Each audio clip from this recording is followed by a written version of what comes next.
Bonjour. Tout en travaillant sur le film The Batman, Paul Dano a développé une histoire complexe pour son méchant Edward Nashton. Une histoire qui a maintenant été racontée dans la bande dessinée The Riddler Year One. Voici Révélation sur le Riddler, et c'est juste après ça.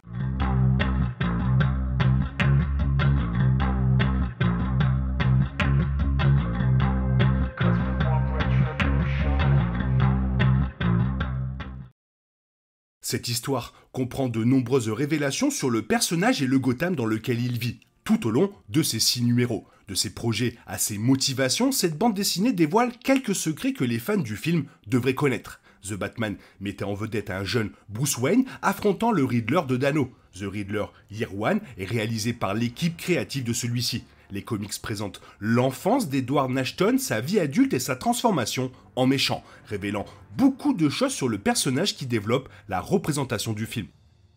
Et on commence par son plan. À l'orphelinat, Edward Nashton a développé une haine pour les rats. Après qu'Edward ait été mordu par l'un d'eux, un membre du personnel est représenté dans The Riddler Year One numéro 4, montrant au jeune orphelin comment vaincre sa peur. Noyer la vermine. Cela conduit à une hyperfixation sur les rats qui se transmet aux humains. De l'inclusion de El Rata Alada dans ses notes de grands livres à leur apparition régulière dans les rues de Gotham et à l'orphelinat, Edward a suivi les conseils de sa jeunesse dans son intrigue Batman. Pour débarrasser Gotham de la vermine, il a choisi de noyer les rats et de nettoyer la ville comme on lui avait appris. Passons à la corruption de Gotham. En tant qu'orphelin, Edward n'avait pas accès à la meilleure éducation ni à de très nombreuses ressources. Après avoir potentiellement subi des abus dans des familles d'accueil et vieilli hors de l'orphelinat, Edward a fréquenté un collège communautaire. Il a été rapidement recommandé pour un poste dans un cabinet comptable, grâce à son affinité pour les chiffres. En examinant les livres de diverses entreprises et organisations, le futur méchant a découvert des divergences numériques, ce qui lui a indiqué que le projet de renouvellement était utilisé à mauvais escient. Suivre ces schémas l'a amené à détester l'argent du pouvoir détenu par ceux qui sont plus riches que lui et les autres citoyens de Gotham, et a donc élaboré des plans pour découvrir les chefs du pouvoir corrompu. Il a retracé un refuge pour animaux jusqu'à Waterfront Industries et finalement Reno Wall.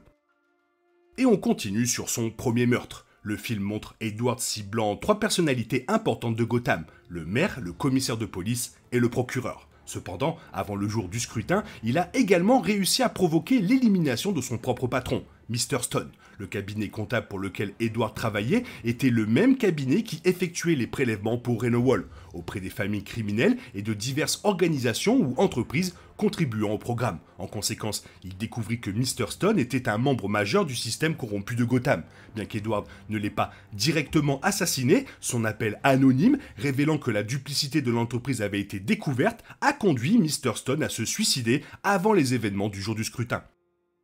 Ce qui nous amène à ces meurtres. Alors que le film montre Batman s'attaquant systématiquement aux attaques du Riddler au fil du temps, chacun des meurtres était déjà planifié et en cours avant le début du film. Edward a passé beaucoup de temps à relier les pièces du puzzle corrompu de Gotham jusqu'à ce qu'il se limite à ses 3 principales victimes. Avant le jour des élections, à Halloween, lorsqu'il a assassiné le maire, il avait déjà créé son projet de changement réel et avait caché le schéma sous le tapis de sa maison. Riddler avait également déjà créé son réseau de followers et planifié son propre rôle dans l'histoire qu'il écrivait pour Gotham. Tout a été fait avant que Batman ne soit impliqué dans les enquêtes, car Edward a même reflété la découverte de son complot par Batman. Parlons de son vrai nom. Dans les bandes dessinées, le Riddler est connu sous le nom d'Edward Nygma, jouant sur le terme énigme. Dans The Batman, son nom est Edward Nashton. Au lieu d'être son nom, Nygma était le site d'origine vers lequel le futur méchant se rendrait pour obtenir des informations sur Batman, les événements communautaires et le partage d'informations. Une fois épuisé son utilité, il créa son nouveau centre d'opération en ligne, accessible uniquement à ceux qui pouvaient résoudre l'énigme qu'il avait posée, dans le but de sa découverte par des esprits similaires. Son homonyme d'origine lui sert de moyen pour poursuivre sa découverte de la corruption de Gotham et développer son propre réseau d'information.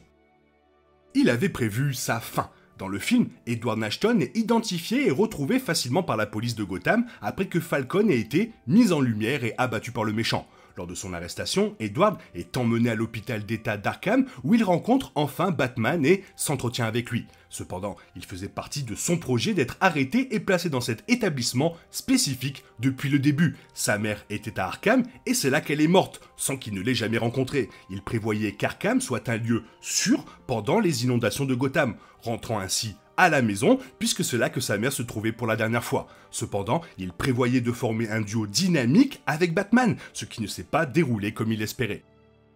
Car il voulait être le premier oracle. Dans ses notes, il devient clair qu'Edward se considère comme une figure héroïque, alors qu'il découvre les problèmes créés par les activités corrompues de Gotham à travers la compagnie. Batman lui donne l'espoir qu'il n'a pas, Riddler espérant être le cerveau des muscles de Batman. Il se considère comme le miroir du héros, tous deux ayant les mêmes objectifs, œuvrer pour la justice. Il s'inspire beaucoup de Batman. Dans les bandes dessinées, le rôle de Barbara Gordon en tant qu'oracle fait d'elle la principale source d'intelligence et de matière grise de la Bat Family. Et en fait, le Riddler espérait remplir exactement ce rôle pour Batman, la seule personne qu'il voulait comme ami. Il a aussi été un héros. Bien que le chemin du Riddler l'ait conduit à la méchanceté plutôt qu'à l'héroïsme, il a sauvé quelqu'un. Alors qu'il enquêtait sur les dossiers financiers, il a surveillé un homme nommé Mr. June, qui a été assassiné. La fille de Mr. June a ensuite été forcée de prendre la place de son père par ses employeurs criminels. Edward a apporté des preuves à la police, mais a découvert que le GCPD était corrompu de cette manière, car personne ne s'est jamais présenté pour l'aider. Connaissant sa situation difficile et découvrant comment son père a été assassiné, Edward réussit à contacter la fille de June et à la faire sortir de Gotham en toute sécurité avec son enfant. Bien que cette action héroïque n'annule pas ses autres actes de méchanceté, cela révèle qu'Edward voulait vraiment sauver des gens comme lui, des gens qui étaient exploités par le système corrompu de Gotham.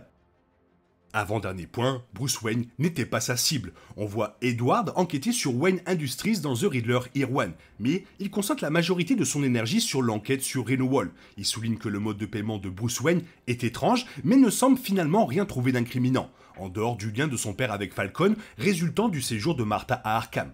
Grâce à ses enquêtes et aux notes du grand livre, les principales cibles de Riddler se révèlent être le maire Mitchell, le commissaire de police et le procureur du district. Il dit à Batman qu'ils n'ont jamais eu Bruce, mais en réalité, Bruce n'avait pas vraiment quelque chose à voir avec Reno Wall. Comme le montre clairement The Riddler Year One, le Riddler ciblant Bruce concernait moins la culpabilité de Wayne, mais surtout un moyen de prouver que les pauvres de Gotham ont le pouvoir de briser les riches.